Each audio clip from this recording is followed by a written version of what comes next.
Hello, everyone, and welcome back. I'm really happy to start today's episode. There is something about this time of year that feels very special. The year is almost finished, and naturally, we think about what happened, what we learned, and what we want to change next year. That's a beautiful way to begin, Anna. Hello, everyone, and welcome to EasySpeak Podcast, where we help you learn English in a calm, clear, and simple way. My name is John, and as always, I'm very happy you're here with us today. Thank you, John. And hello to all our listeners. Maybe you're listening at home, maybe while driving, or maybe while walking outside. Wherever you are, take a small breath with us.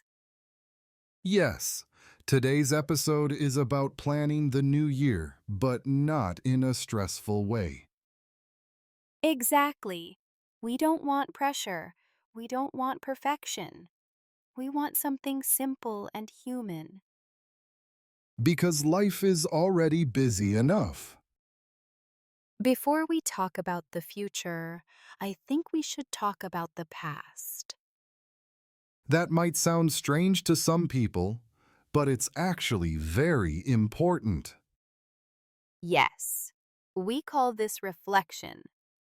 Reflection means looking back at the year that is ending and asking yourself gentle questions. Not hard questions, not questions that make you feel bad.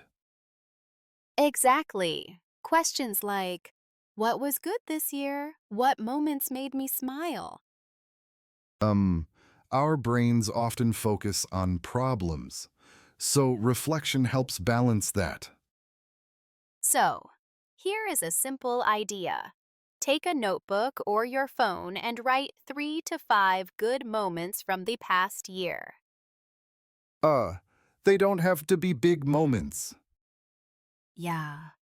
Maybe you had a nice conversation. Maybe you learned something new.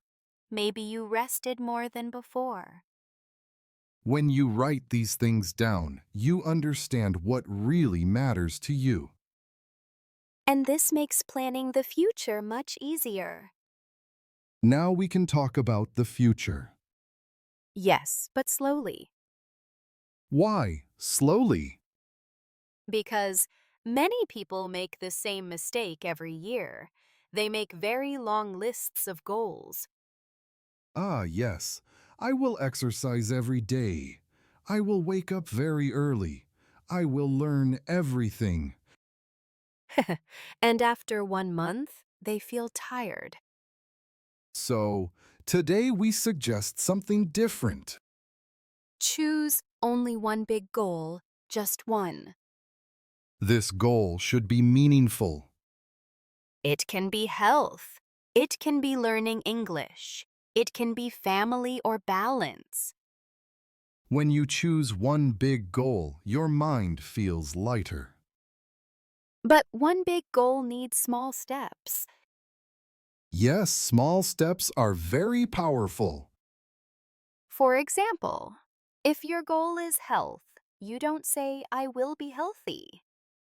You choose something small and clear. Like walking for 20 minutes a day. Or stretching in the morning. Small actions are easier to repeat. And repetition builds habits. Now let's talk about planning with a calendar. Yes, a calendar is not only for work. It helps you see your life. Write birthdays, write holidays, write important days. And don't forget fun time. Rest is important. Without rest, we feel tired and stressed. So, plan your rest, plan your trips, plan quiet days. Now, I want to share my favorite idea.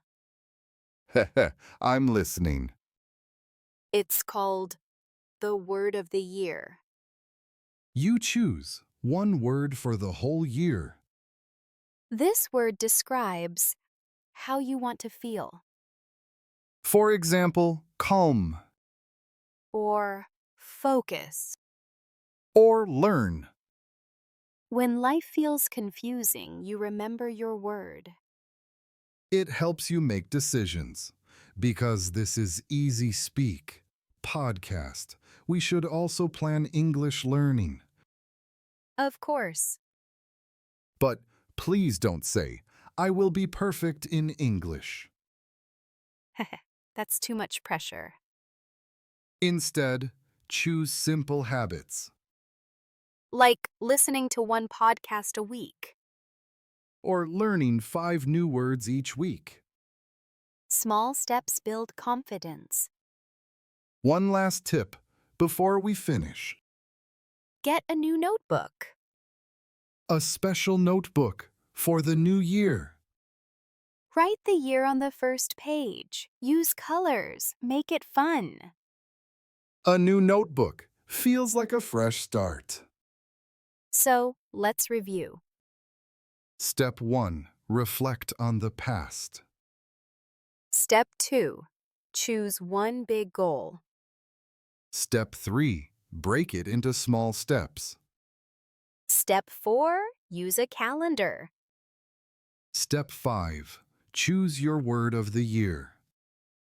And plan your English with simple habits. The new year doesn't need to be perfect. It just needs to be kind to you. Thank you for listening to EasySpeak Podcast. Take care and happy planning. Bye-bye. And happy planning. Bye-bye.